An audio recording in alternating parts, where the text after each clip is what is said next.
아버지가 65년도 때 해외 순회 전시를 꿈꾸고 있었어요. 그래서 바다 건너 외국에서 아버지의 이 예술을 알리려고 했었는데 그만 강경하고 그냥 천당이 가까운 줄 알아하면서 이제 소천하셨거든요. 근데 그 꿈이 한 발짝 가까이 온 이런 이 봄물결, 출범, 추락 이런 기운을 제가 느끼거든요.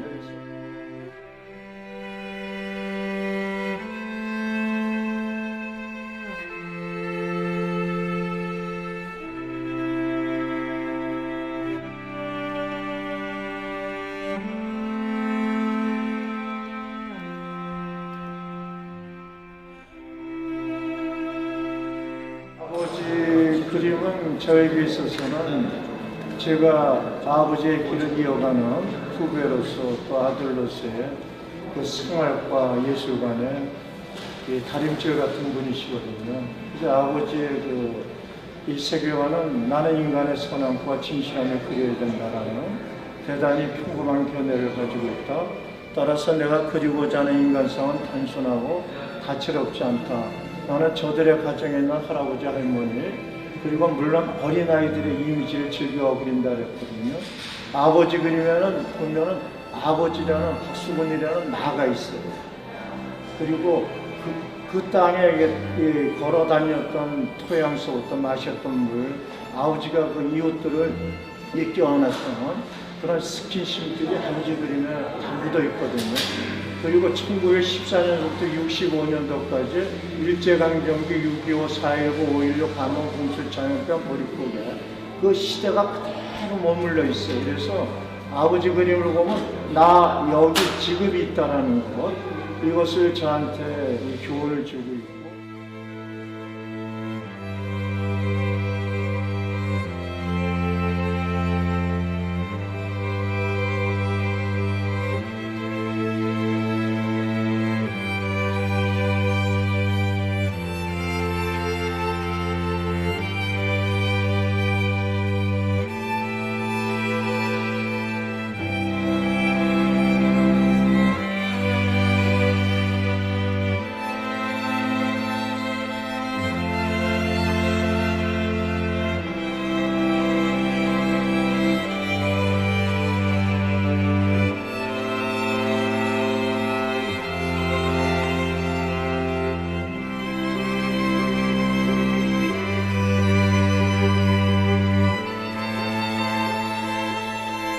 이 작품은 박수근의 아우라가 굉장히 잘 드러나 있어요. 보면 볼수록 아버지 그림은 물감을 썼으니까 또 나이프를 썼으니까 과학적으로도 물리적으로도 이제 해석이 되어져야 되지만 아버지 그림에는 그 철학이 있거든요. 또 철학도 있고 또 요즘은 잘 또 아버지 그림 볼 때 그렇게 이제 보는 관점은 없지만 또 아버지 그림은 수학, 마티엘의 개수와 마티엘의 이 두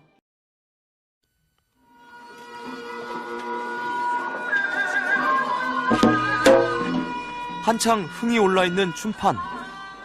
은은하게 울려 퍼지는 사면 육각 소리와 유려한 무동의 춤사위를 화폭에 담는 이가 있었다. 바로 김홍도. 무동의 흥을 표현하기 위해 그가 선택한 것은 선이었다. 굵어졌다 가늘어지고 선명하다가 흐려지는 선으로 실제와 똑같이 표현하고 있다. 주모! 몹시 시장한 지 음식을 재촉하는 장돌뱅이. 김홍도는 신분이나 지위에 상관없이 주막 풍경을 있는 그대로 담아냈다. 이전에 어떤 그림에서도 천한 신분 때문에 담지 않았던 생활 모습들을 그는 있는 그대로 그려냈다. 시대를 그대로 담으려 했던 김홍도. 그의 이런 노력 덕분에 김홍도 작품에는 이전 그림들과는 달리 조선 후기 다양한 신분의 사람과 삶이 등장한다.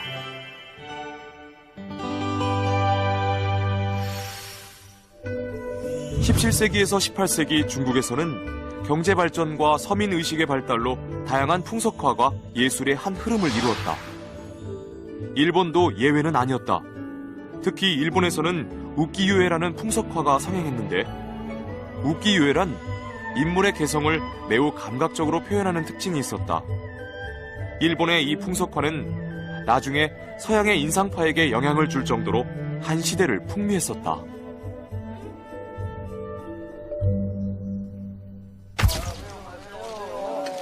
이 시기 조선 역시 마찬가지였다. 상공업이 발달하면서 경제적인 여유를 가진 중인 서민 계층이 등장했다. 이들은 새로운 예술의 출현을 열망했고 또한 수요자가 되었다. 이러한 시대 분위기는 조선 화단에도 적지 않은 영향을 끼쳤다. 그런데 흥미로운 점은 이런 흐름에 물꼬를 튼 사람들이 바로 사대부 양반이었다는 점이다. 17세기 들어 사대부 화가 윤두서, 조영석 등이 중국풍 풍속화에서 탈피해 최초로 우리의 실제 풍속도를 담아내기 시작했다. 그러나 화풍에는 한계가 있었다.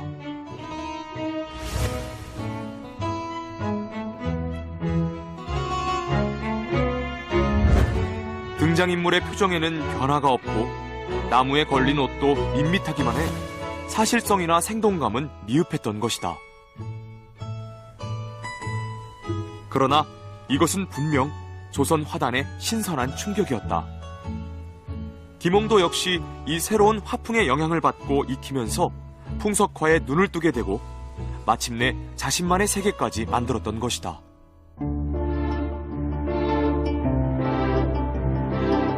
(1773년) 29의 젊은 화공 김홍도는 이미 궁중 화가가 되어 있었다. 그가 지금 그리고 있는 그림, 바로 왕세손의 초상화다. 김홍도가 그리고 있는 이 초상화의 주인공은 조선의 제22대 왕 정조가 된다.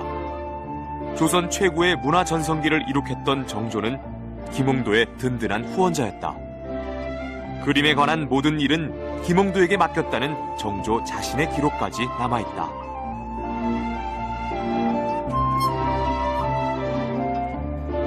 정조는 풍속화를 원했다. 풍속화는 백성들의 삶을 이해하는 중요한 창구 역할을 했다. 심지어는 보자마자 껄껄 웃을 수 있는 그림도 궁중 화가들에게 주문하기도 했다.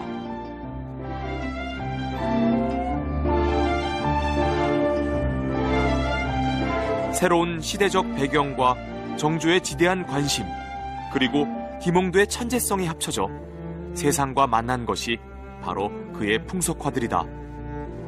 그렇다면 시대와 호흡한 그의 천재성은 어떻게 작품 속에 담겨 있을까?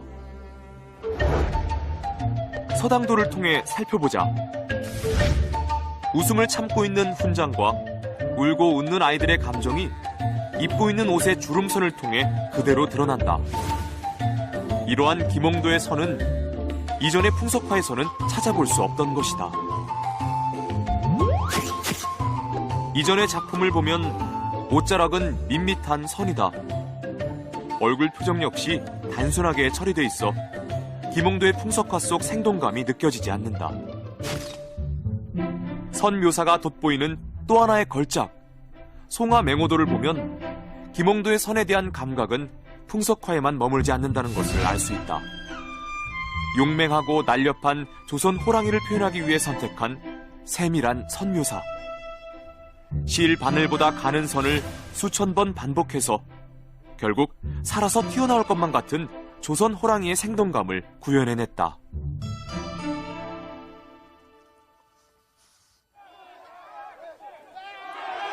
30대 젊은 화가 김홍도의 발길을 옮기게 한 것은 구경꾼과 선수들이 어우러진 씨름판.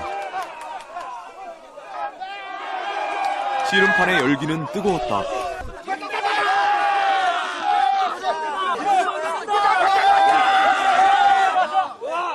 김홍도는 지체 없이 화책을 펼쳤다. 씨름판의 열기와 모든 장면을 그대로 담으려는 듯 김홍도의 분놀림은 거침이 없었다. 환호하는 구경꾼들, 씨름하는 사내들의 팽팽한 움직임.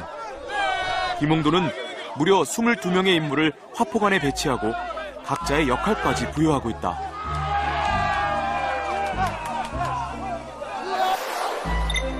단지 점 2개만으로 소년의 영리함을 표현해냈고, 입을 해 벌리고 매우 재미있어하는 사내의 감정과 노인의 인자한 성격까지 간단한 선으로 구경꾼들의 개성을 드러냈다.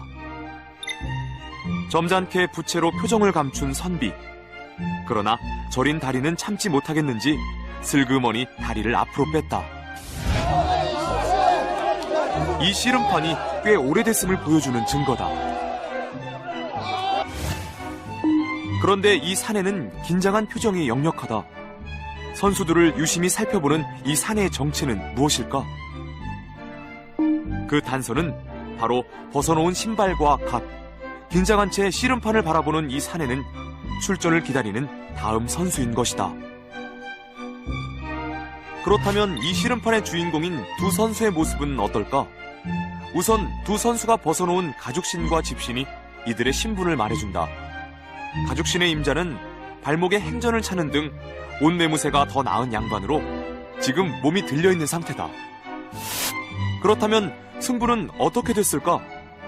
들배지기 기술을 넣은 상대는 입을 앙 다물고 있고 들린 양반의 오른손은 길게 늘어져 있다. 중심이 무너져 상대 삿발을 놓치기 일보 직전의 상황.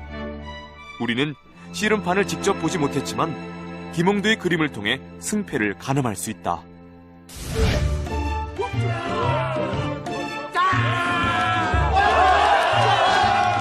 기술을 넣은 평민 사내의 승리다. 김홍도는 바로 이 순간의 긴장과 흥분을 그대로 묘사했다.